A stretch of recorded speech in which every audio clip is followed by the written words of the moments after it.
John Wick, Keanu Reeves, collides with a wall in his SUV. He staggers out of the car, bloodied and injured. He applies pressure on a wound in his stomach. He takes out his phone and views a video of his wife Helen, Bridget Moynihan, on the beach while he crawls to the side. John sags and closes his eyes. Several days earlier. On a cloudy day, John awakens. He recalls being with Helen up until lately, when she fainted in his arms. She was afflicted with a disease that took her life. It's the day before her funeral. Following the funeral, John's old buddy Marcus, Willem Dafoe, approaches him to express his condolences. That night, John receives a delivery. It's a tiny beagle. Helen's note is discovered by John. She wrote to him that she had accepted her death and now wanted John to find his. John is in tears. He takes the puppy outside and examines its collar, which has a flower on it, which leads John to believe Helen called the dog Daisy. Daisy follows John around on his day as he drives his Mustang. He pulls over to get petrol alongside 3 Russian mobsters, including Iosif Tarasov, Alfie Allen, the son of crime boss Viggo Tarasov. Michael Nyqvist. Iosif approaches John's automobile and compliments it before asking how much he wants for it. It's not for sale, according to John. Iosif then criticizes John in Russian, expecting that he will not understand, but John shows him wrong by speaking Russian in a low tone. Iosif then tries to pet Daisy, but John chases him away. One of Iosif's friends peers into the car and bids John a good day. Daisy wants to use the restroom as John prepares to go to bed. When they arrive downstairs, 2 men in shadows stand in front of John, while a third grabs a bat and whacks him in the head. While Daisy whines, he begins hitting on John. One of the males approaches the dog and snaps her neck. The man removes his disguise, revealing Iosif, who knocks John out. Later, John awakens and walks over to his deceased pet, patting her head. Iosif drives John's automobile to Aurelio's shop. John Leguizamo.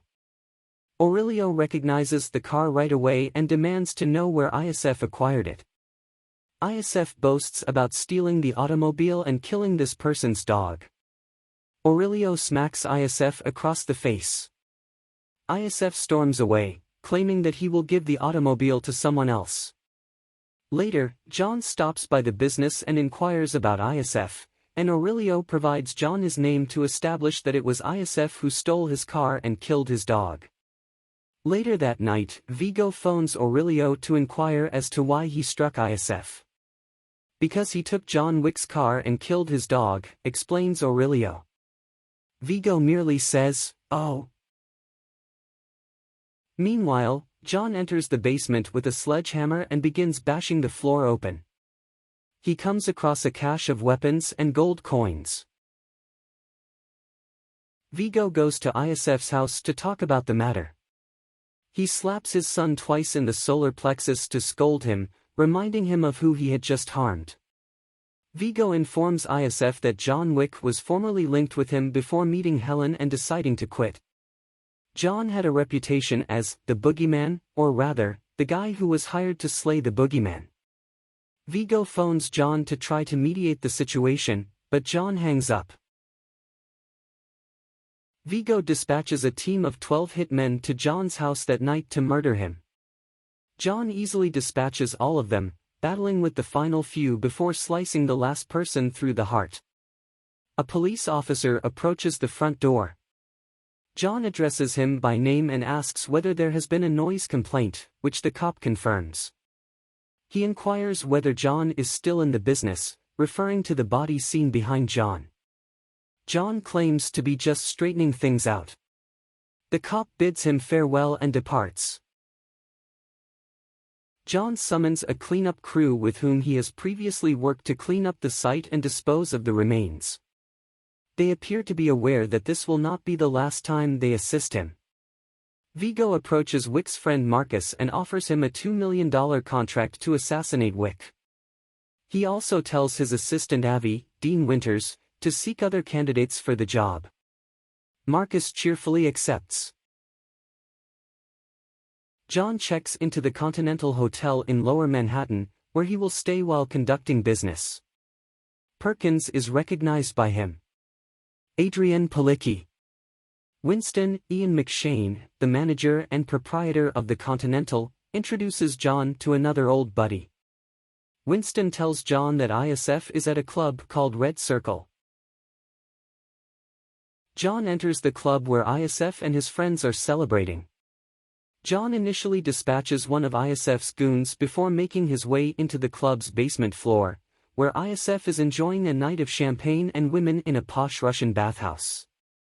When they spot John, he starts shooting at them, while ISF flees. John dispatches every hitman in his path, but he loses ISF in a getaway car. He returns to the Continental to have a cut in his side sewn up after one of Vigo's guys stabbed John in the club with a bottle. The doctor warns John that if he exerts himself, his stitches will rip. John claims that the bourbon he purchased earlier has taken care of the painkiller element of his rehabilitation. Marcus climbs to the roof of the building across the street at night and sets his sights on John in his bed. He notices someone entering through the mirror. He shoots a warning shot at John. "Perkins here." She begins shooting at John while he avoids her. She informs him that Vigo has increased the contract to $4 million if she violates the hotel's rules and murders him. He struggles with Perkins until he has her in a headlock and offers her compassion in exchange for information.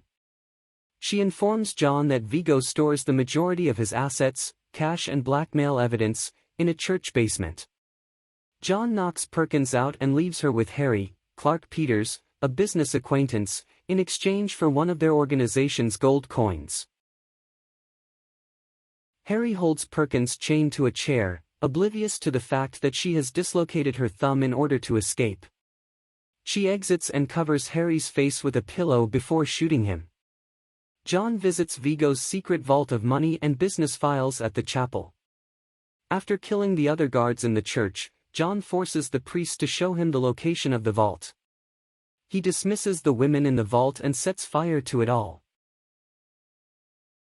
Vigo learns about the fire just as he is engulfed in a barrage of gunshots from John. Despite killing the majority of Vigo's men, he is knocked out when one SUV collides with another, pushing John to the ground. Vigo apprehends him and wonders why he's gone to such lengths for retaliation over a car and a dog. John informs him that the puppy was a gift from his dying wife, and that ISF stole it. He also tells Vigo that he may either hand over ISF to him or perish beside him. Vigo abandons him to his thugs, who suffocate him with a plastic bag. Marcus, who is observing from the adjacent building, shoots one of the hit men in the head, allowing John to take out the other. John pulls out his rifle and shoots at Vigo's getaway car, killing only him. Vigo is obliged to inform John that ISF is hidden at a Brooklyn safe house. The safe house is guarded by armed men, but that doesn't stop John from murdering them and storming the place. ISF makes another attempt to flee, but John catches him and kills him. Vigo sends his goons to Marcus' house in retribution for ISF's death and for failing to kill John. They thrashed him there until Vigo and Perkins shot him to death. Vigo phones John to inform him of this immediately before departing for the city via helicopter. Perkins is summoned to a meeting with Winston, the proprietor of the Continental Hotel, while waiting for John to arrive at Marcus' home. She meets Winston and 4 other men at Central Park's Bethesda Arcade. Winston informs her that she has violated the Continental's rules and that her membership has been cancelled. Her execution is carried out by 4 guys. As Winston walks away, he encounters the same cleaner who assisted John in removing the assassin's remains from his home, and he gives him many coins. When John discovers Marcus's body, he sets out to hunt out Vigo. He spots the baddies on their way to the chopper and attempts to ram into them with his automobile. Vigo orders Avi to kill John, only for John to hit him with his car. Vigo attempts to shove John's car over the cliff, but John escapes unharmed. In the downpour, the two battle hand-to-hand. Vigo attempts to attack John, but John pulls the blade into himself, to gain leverage to break Vigo's arm, before snatching the knife from his stomach and stabbing Vigo in the neck. He abandons him to die. We return to the opening scene, where John is still bleeding. He is motivated to continue after watching the video with Helen. He visits a dog shelter to treat his stab wound. He then brings a pit bull puppy with him and the two of them go home together.